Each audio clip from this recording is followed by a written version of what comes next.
Hello everyone, welcome to our new YouTube channel, Learn from Legal Nerds. Today we are going to discuss SAFESI Act 2002. Alright, so what do you all know about SAFESI Act?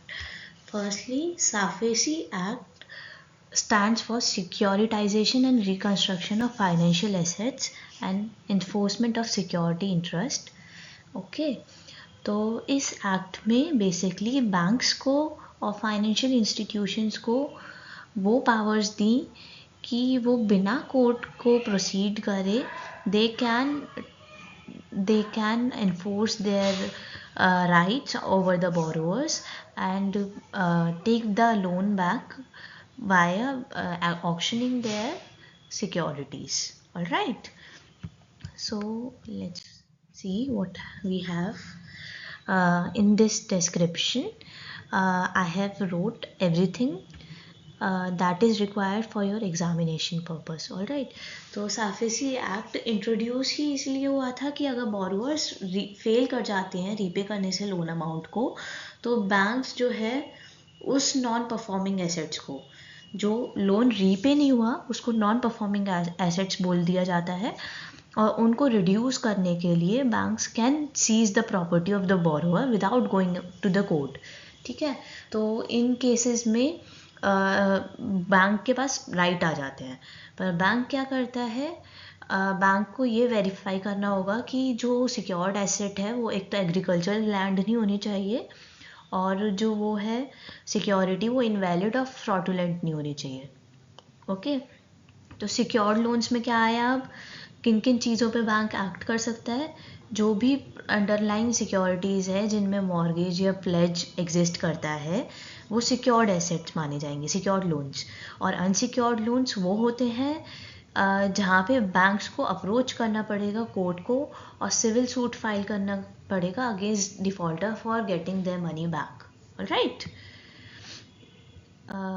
students, I'm not going to read every PPT. This is just in case you need any help for writing the answers in the examinations, so you can exceed your limit of the pages you use in the examination.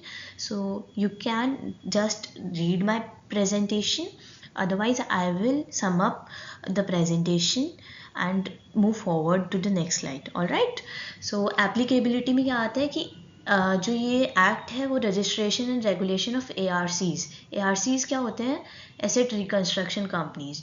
RBI इस act के under asset reconstruction companies form करता है जो कि non performing asset बन गए हैं bank के, मतलब जहाँ पे बैंक्स अपना लोन वापस से अपना लोन नहीं रिपे करवा पाए, तो उनका एसेट जो है वो रिकंस्ट्रक्शन, वो नॉन परफॉर्मिंग एसेट्स को रिकंस्ट्रक्ट करने के लिए ये RBI सेटअप करता है. तो उनके रजिस्ट्रेशन और रेगुलेशंस की बात की गई है.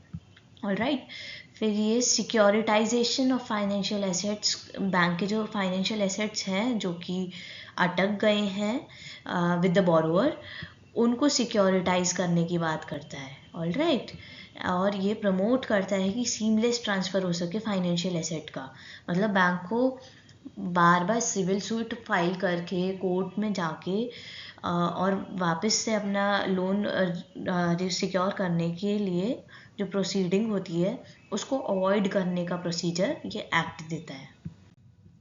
इसका ऑब्जेक्टिव हमें समझ में ही आ गया कि रैपिड रिकवरी हो और जो बैंक और फाइनेंशियल इंस्टीट्यूशन हो कि उनके पास ऑक्शनिंग की पावर आ जाए. ऑलराइट, अब आता है प्रोसीजर में क्या होता है कि नॉन परफॉर्मिंग एसेट्स जो होते हैं, जब जैसे बोरोअर ने रीपेमेंट नहीं किया लोन्स का या किसी लोन इंस्टॉलमेंट का, तो जो बैंक और फाइनेंशियल इंस्टीट्यूशन है उन एसेट्स को और उन अकाउंट्स को नॉन परफॉर्मिंग एसेट डिक्लेयर कर देती है. मतलब कि ये बैंक्स के लाइबिलिटी बन गए हैं कि इनको अब क्लियर आउट करना पड़ेगा. ओके, तो बैंक क्या करता है, 60 डेज़ का नोटिस इशू करता है उस बोरोअर को, डिफ़ॉल्टिंग बोरोअर को, कि वो अपनी लाइबिलिटीज़ जो है वो डिस्चार्ज करते हैं. मतलब जो उसने लोन डिफ़ॉल्ट कर दिया है, जो लोन रीपे नहीं किया है, वो रीपे कर दे within 60 days by the issue of this notice. Alright, फिर सेक्शन 13 में ये लिखा हुआ है कि इन केस बोरोअर रीपे नहीं कर पाता है loan even after giving this 60 days का ग्रेस पीरियड, तो बैंक्स जिसने नोटिस इशू किया है उनके पास ये रिकोर्स आ जाते हैं, ये पावर्स आ जाती हैं। वो क्या कर सकते हैं कि सिक्योर्ड एसेट्स जो हैं उनका लोन जो है सिक्योरिटीज़ हैं लोन की, उनका पोजेशन वापस ले ले, उनको लीज सेल या असाइन कर दे किसी को उसके राइट्स, या फिर वो मैनेज कर ले या अपॉइंट कर दे any person to manage this property, या फिर ARC का इस्टेब्लिशमेंट, वही जो RBI रेगुलेट करता है, to acquire these asset from banks and financial institution. ये जो एसेट मॉर्गेज या प्लेज पे रखे होते हैं बैंक के पास, इन एसेट्स को अक्वायर करे ARC और उनको मार्केट में सेल आउट करे।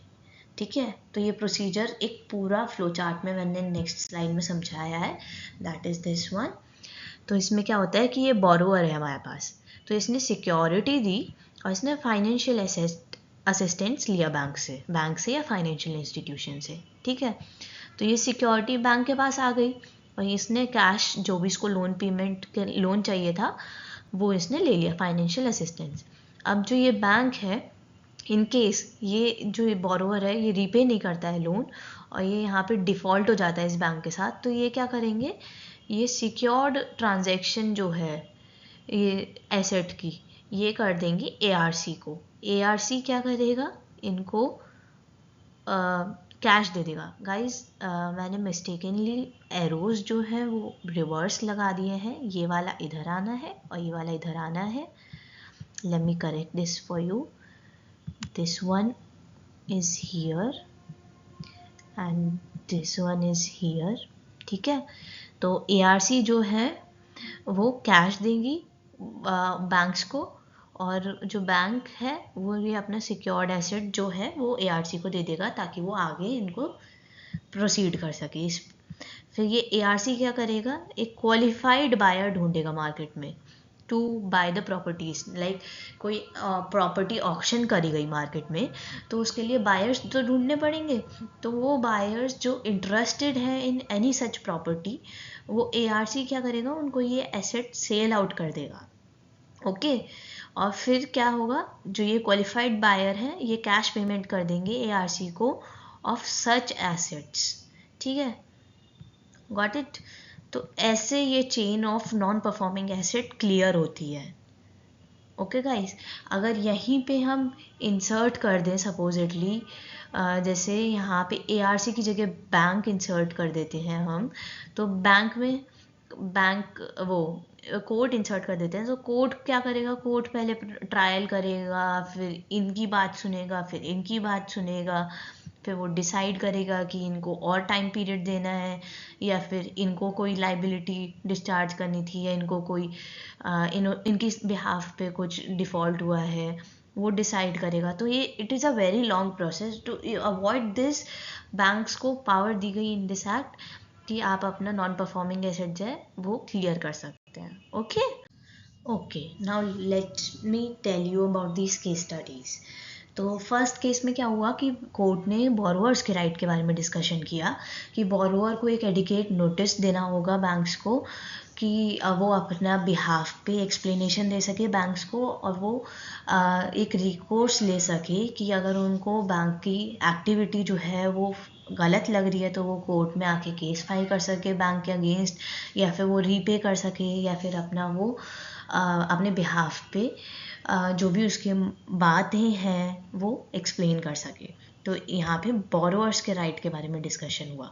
Next we have Swiss ribbon bank versus Swiss ribbon private limited versus union of India. इसमें एक्ट के कॉन्स्टिट्यूशनैलिटी के बारे में डिस्कशन हुआ कि जो IBC कोड है, इंसॉल्वेंसी एंड बैंक्रप्सी कोड, और सारफेसी एक्ट, इन दोनों को हारमोनियसली यूज़ करना है बैंक्स को और फाइनेंशियल इंस्टीट्यूशन को, ताकि कोई भी एक्ट का प्रोसीजर वायलेट ना हो और दोनों की वैलिडिटी बनी रहे। Third is United bank of India versus Satyavati Tandon. इसमें बैंक्स के राइट्स के बारे में डिस्कशन हुआ। इसमें ये बोला कि बैंक कोई मतलब ऑब्लिगेटेड नहीं है कि जहाँ पे उसकी ब्रांच लोकेशन है सिर्फ वहीं पे वो एक्शन ले सकता है बोरोअर के against. Bank can take action wherever the borrower reside, या फिर उसकी ऑक्यूपेशन लोकेशन जहाँ पे भी है, या फिर सिक्योर्ड एसेट जहाँ पे भी लोकेटेड है, वो कहीं पे भी एक्शन ले सकता है बोरोवर के अगेंस्ट। ओके, यहाँ पे बैंक्स के राइट। तो ये इजी हो जाएगा आप लोगों के लिए केस स्टडीज़ याद करना, क्योंकि इसमें सिंपली बताया हुआ है। फर्स्ट में बोरोवर के राइट के बारे में आप डिस्कस करोगे, फिर एक्ट के बारे में डिस्कस करोगे, फिर बैंक के बारे में, मतलब तीनों पार्टीज़ के बारे में आपको डिस्कस करना है। तो इससे आपको केस स्टडीज़ याद रहेंगी कि वो कौन सी थी। Okay, so if you like my video, please subscribe to my channel, like this video and share this with your friends and family. Okay, thank you so much.